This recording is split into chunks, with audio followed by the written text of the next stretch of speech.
অতি গুরুত্বপূর্ণ 5টা আমলের কথা বলবো ইনশাআল্লাহ।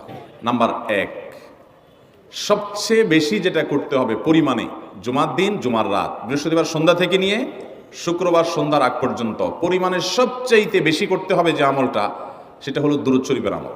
নবী করিম সাল্লাল্লাহু আলাইহি ওয়াসাল্লাম বলেছেন, আকসিরু আলাইয়া মিনাস সালাতি মিন ইয়াউমিল জুমআতি ওয়া লাইলাতিল জুমআহ, তোমরা জুমার দিন এবং জুমার রাতে আমার প্রতি বেশি বেশি দুরূদ পাঠ করবে, দুরূদ প্রেরণ করবে।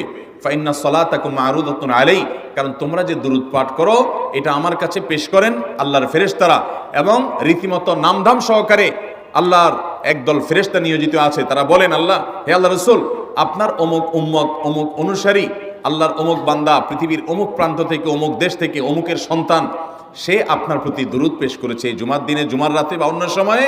এটা নবী করিম সাল্লাল্লাহু আলাইহি ওয়াসাল্লামের কাছে রিপোর্ট দেওয়া হয় আল্লাহর নিযুক্ত ফেরেশতাদের মাধ্যমে। এই জন্য শুক্রবার